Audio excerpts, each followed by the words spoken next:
Bebeto, obrigado pelo convite. Bom, como a gente tem aí uma pessoa no nosso grupo com deficiência visual, eu vou fazer a minha autodescrição.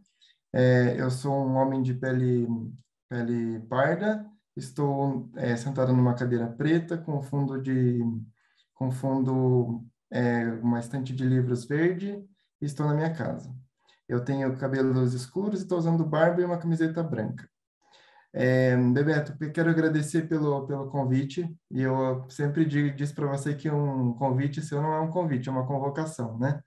A gente já tem algum tempo de caminhada, a gente se encontrou poucas vezes pessoalmente, acho que foram umas 4 ou 5 vezes, mas foram encontros bastante significativos para mim, e da última vez que a gente esteve juntos, acho que faz 2 anos, mais ou menos, né? Aquele encontro presencial.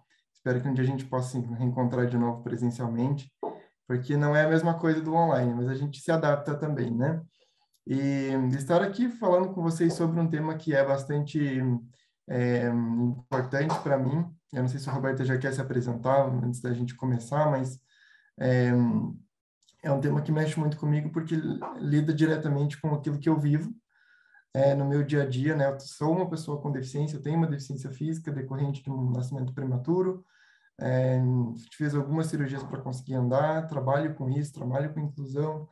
É um tema bastante vivo nas organizações hoje, na sociedade, e cada vez mais é um tema que é muito importante para nós, enquanto cristãos, também abordarmos, né? Eu acredito que é um tema que estava na pauta de Jesus quando ele esteve por aqui, e é muito curioso a gente olhar nas andanças de Jesus as interfaces que ele teve em relação às pessoas com deficiência.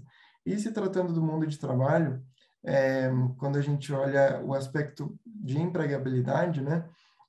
Até não sei se o Roberto já quiser se apresentar para a gente fazer um bem bolado aqui, Bebeto. Acho que seria interessante ele se apresentar primeiro, né? Depois eu dar continuidade. Bom, Sim, tranquilo. Bebeto, me escutam? Escutamos, Roberto. Perfeito, só não estão me vendo, né? Isso. Então, espera um pouquinho que já vamos resolver. E agora? Agora escutamos e vemos. Valeu. Ok. Então, vocês vivenciaram por breves segundos como é que o deficiente visual se vira nesse mundo. Então, vamos lá. Meu nome é Roberto Conceição de Almeida Leite. Sou profissional da saúde, sou fisioterapeuta e, recentemente, também consegui um sonho bastante antigo de me tornar advogado. E prestei o compromisso junto à Ordem dos Advogados do Brasil, Seção do Paraná, na quinta-feira. Isso porque hoje foi falado bastante de empreendedorismo, foi falado de uma série de iniciativas, né, a partir do olhar bíblico, né, do olhar de Deus para esses temas. E eu posso dizer para vocês assim, é uma realidade possível a gente estar na sociedade e viver o que a palavra apresenta para nós. E na sequência eu vou dar mais prosseguimento, né? Vou dar um prosseguimento nisso que eu comecei a falar agora. E fica à vontade, Rafael, o que você, na Legal. hora que você Roberto, prazer terminar a em tua parte, conhecê-lo eu já também. falo, tá bom? Legal, prazer em conhecê-la. Gente, eu trabalho com recursos humanos, né? Sou analista de recursos humanos, eu trabalho na área de gestão de pessoas. É, e quando a gente fala de inclusão, é muito interessante observar o quanto a gente vem evoluindo ao longo dos anos, mas, por um outro lado, é uma evolução bastante lenta, né? Bastante lenta mesmo. É, Quando a gente observa, por exemplo, uma fala de um ministro que fala que crianças com deficiência atrasam as crianças que não têm deficiência. Então, aí a gente já tem um panorama do quanto isso representa na sociedade, né? Do quanto eu mesmo, quando eu não estudava em classe especial, porque eu consegui comprovar que não era necessário, mas a segregação ela é pior do que a exclusão. E a gente vem num contexto de segregação muito forte. Eu acho que esse é a principal armadilha quando a gente fala de inclusão de pessoas com deficiência hoje, é justamente a segregação. É quando você separa pessoas com deficiência das demais pessoas para projetar alguma coisa, para planejar alguma coisa, ou para vivenciar, ou até mesmo para cultuar a Deus. Né? Eu até falei sobre isso no meu encontro que eu tive com o Bebeto na última vez. Isso ocorre, né? Mas quando a gente olha para o mercado de trabalho, para o ambiente de trabalho como um todo, as empresas elas têm por lei, por obrigação, né, o cumprimento de uma cota. Então isso impulsiona as empresas a procurarem candidatos com deficiência para preencherem as suas vagas, o que é bom porque é uma ação afirmativa. A lei de cotas ela tem mais de 20 anos. A gente não precisaria estar falando dela aqui se a gente já tivesse corrigido esse contexto social. Mas como a gente ainda não corrigiu, a lei ela é importante e é uma das principais leis do país que funciona. As empresas elas são multadas se elas não contratam pessoas com deficiência. Então existe um movimento grande, né, principalmente das grandes empresas, das multinacionais, quando passa aí de 1.000 funcionários, né, eles precisam contratar 5% de colaboradores com deficiência. Então é um número bastante significativo. Mas o grande questionamento passa a ser: aonde encontrar essas pessoas? Aonde, de fato, eu vou fazer a captação dessas pessoas? Onde elas estão? Onde elas estão inseridas? Muitas vezes elas estavam inseridas dentro de ambientes extremamente perigosos no sentido emocional, perigosos no sentido profissional mesmo. Quando a gente percebe que pessoas com deficiência eram deixadas de lado pelos próprios pais, no sentido de superproteção. Então, muitas pessoas com deficiência hoje, com 30, 35, 40 anos, a gente vê um gap muito grande de desenvolvimento, de um gap técnico, porque não tiveram oportunidade lá atrás. Mas agora a gente tem a oportunidade de trazer essa realidade, fazer essa realidade mudar. E como fazer a realidade mudar? Quando o pastor Marco Davi estava falando ali sobre os aprendizes, eu estava prestando atenção na fala dele, que ele disse sobre os aprendizes que tem empresa que pede muito além, né? E eu já vi em briefing de gestor solicitando inglês para um aprendiz. Então, você veja, é um conceito social, né, de inclusão, e os gestores eles estão pedindo inglês para um aprendiz, eles estão pedindo Excel. Para a pessoa com deficiência, muitas vezes ocorre algo bastante similar, né? Em vez de flexibilizar um perfil, em vez de desenvolver uma pessoa, o gestor acaba mantendo na mesma régua. E não querendo justificar uma mudança de perfil de vaga, por exemplo, mas tem muitas pessoas que não vão ter o mesmo desempenho, que não vai ter a mesma capacidade técnica de entregar aquilo que o gestor espera, aquilo que a empresa espera, porém aquilo vai ser o 100% dela. E tudo ok, se aquele for o 100% dela. Eu acho que a grande questão é a comparação. Quando se faz uma comparação, quando a gente coloca um do lado do outro e quer comparar um com o outro, é lógico que se eu aqui sentado hoje, trabalhando de home office como eu estou trabalhando, eu não tenho impacto nenhum dentro da minha função. Mas se eu tivesse exercido uma função onde eu precisasse andar, subir escada todos os dias, olha como isso seria dificultoso. Então, eu acho que a grande questão é o quanto a gente está aberto para entender realmente as limitações das pessoas e flexibilizar isso e oportunizar isso também. Eu acho que a oportunidade é uma grande questão aqui no nosso encontro de hoje, porque se você não oportuniza, você literalmente você não está fazendo a inclusão acontecer. E é muito importante que gestores, que empresas e que pessoas, que organizações, que igrejas entendam o quão importante é você oportunizar. O quanto você muda a vida das pessoas oportunizando. O quanto isso, de fato, transforma a vida das pessoas. E quando a gente fala num ambiente cristão, num ambiente onde nós todos compartilhamos da mesma fé, eu entendo que tem que fazer parte da nossa essência. E dificilmente a gente vai chegar num mundo ideal de inclusão. Dificilmente a gente vai chegar num modelo de inclusão que seja perfeito. Mas é por fazendo aos pouquinhos, debatendo sobre o tema. É o Bebeto trazendo essa pauta para a gente poder discutir. Esse é o caminho da inclusão.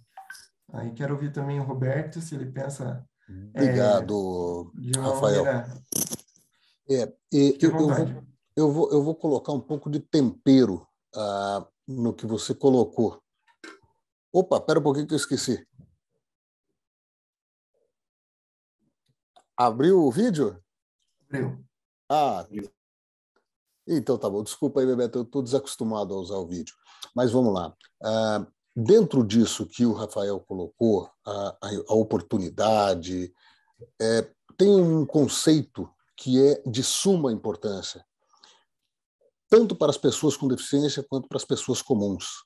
E qual é esse conceito? É o conceito de acessibilidade. E o que é o conceito de acessibilidade? Todos somos comuns, tá, Roberto? A única questão é a deficiência, mas todos somos comuns. Não, eu faço essa categorização pelo seguinte: pessoa com deficiência e pessoa sem deficiência. Isso. Então, pessoas sem deficiência como pessoas comuns, pessoas regulares, assim como a gente tem a escola especial e a escola regular. E que, graças a Deus, com o processo de inclusão, nós estamos tendo cada vez mais pessoas com deficiência dentro da escola regular. É só nesse sentido. E aí, prosseguindo, a questão da acessibilidade. O que é isso? O que é acessibilidade? Acessibilidade é a possibilidade de alcance com autonomia, independência, conforto e segurança. E aí vem aquilo que o Rafael colocou agora há pouco. E se ele tivesse que estar numa empresa com escadarias para se deslocar de um ambiente para o outro, sendo esse o seu trabalho? Aí vem a pergunta: a deficiência seria do indivíduo ou a deficiência é aquela escada sem ter um outro caminho com acessibilidade? Então, na verdade, o que é deficiente é aquela escada, é aquela barreira arquitetônica que está sendo oferecida face ao atributo que é característico do Rafael, que é a questão da locomoção. Aí, a questão do ambiente acessível, esse ambiente de trabalho acessível. E o que é um ambiente de trabalho acessível? É aquele que permite às pessoas que ali estão desenvolver o seu trabalho. Eu só vou pedir um favor. Tem pessoas colocando no chat comentários. Olha só que coisa interessante. No momento que é feito isso, o leitor de telas fala aqui no meu ouvido. Eu estou com fone de ouvido. E no momento que ele fala, ele vai me distraindo do foco que eu estou falando. Se puder dar uma segurada nos conteúdos a serem compartilhados no chat, eu agradeço. Eu já termino de falar bem rapidinho. Isso é acessibilidade, né, Roberto? Exatamente. E aí, aquela questão. O ambiente acessível no trabalho, ele vai atender a todos, independente da característica. Ou seja, se dentro daquele ambiente de trabalho tem uma escada, por que não pode haver uma rampa? Se dentro daquele ambiente de trabalho há computadores, por que não pode haver nesses computadores os leitores de tela? Que até alguns anos atrás eram leitores de tela caríssimos. Hoje nós temos leitores de tela com código aberto e gratuitos. E desta forma a gente vai oportunizando, que é aí que eu queria chegar, um ambiente de trabalho para que todos possam participar, possam desenvolver o seu trabalho, fazendo com que a empresa obtenha aquilo que é o motivo que ela existe, porque a gente tem que ter claro que uma empresa, ela existe para ter o quê? Para ter lucro. Essa é a visão do empresário. Agora, nós precisamos demonstrar a ele que nós, pessoas com deficiência, somos capazes de produzir, desde que o ambiente seja acessível, desde que oportunize-se a possibilidade da gente produzir. Assim como para o surdo, por exemplo, ter nas empresas o intérprete de Libras. E, dessa forma, a gente vai construindo uma sociedade inclusiva. E, dentro da questão educação, a partir do momento que a Lei Brasileira de Inclusão traz como obrigação, ou seja, não é uma faculdade, não é uma opção, é uma obrigação, aceitar as pessoas com deficiência, aceitar a matrícula, a permanência, e que essas pessoas com deficiência possam cursar, seja na escola pública, seja na escola privada, sem ônus. Ou seja, não tem, olha, você pode vir para cá, mas você tem que trazer, no caso de uma pessoa com espectro autista, um tutor, ou você vem, uma pessoa com deficiência visual, e traga o seu material Não, é de uma forma universalizada. E dessa forma, estando tudo, como eu costumo dizer de uma forma jocosa, tudo junto e misturado, a gente vai passando a demonstrar aos colegas, né, na sala de aula e aos professores e à própria instituição escolar que as pessoas com deficiência são, antes de tudo, né, Rafael? Somos pessoas. E todos os convidados.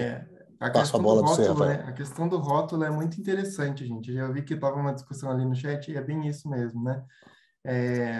A gente acaba tendo rótulos ao longo da vida, né? Ao longo dessa trajetória, ao longo dos anos, as pessoas elas vão rotulando, elas vão de alguma forma estigmatizando, né? Isso é uma coisa muito interessante de se desvincular. É uma coisa muito interessante da gente romper, né? Romper com isso. E aí eu não sei, Bebeto, quanto tempo a gente tem ainda, não sei qual que é a tua provocação aí, se você tem alguma pergunta, se você quer levantar mais algum ponto ou fazer algum tipo de consideração, ou se você já vai abrir para perguntas. Então, nós tínhamos uma proposta de fazer discussões no pequeno grupo, inclusive a partir da pergunta que você partilhou conosco. Mas, por causa do horário, eu acho que a gente poderia abrir aqui mesmo. Sim, com certeza. Eu acho uma boa. A gente faz no grupão e a gente abre a discussão aqui. Se alguém quiser fazer perguntas para vocês, ou se você quiser colocar aquela pergunta que você fez na roda, a gente dispara a discussão a partir disso. Sem dividir. Tá bom? Pode ser? Pode ser sim, com certeza. Bebeto, eu tinha colocado para você, né, essa pergunta, porque eu acho que é algo que está vivo e me chama muita atenção. No caso de um ministro, né, aqui sem entrar muito no âmbito político em si, né, embora seja uma questão política, mas de um ministro, né, da educação dizer que pessoas com deficiência, que crianças com deficiência atrasam as demais crianças dentro da escola. Essa é uma fala bastante interessante, se a gente for parar para pensar, né, porque reflete justamente o aspecto da segregação, né, então eu queria deixar muito aberto aqui para a gente discutir sobre isso, do quanto é importante a gente estar prontos para debater, de fato, a inclusão das pessoas e não a segregação.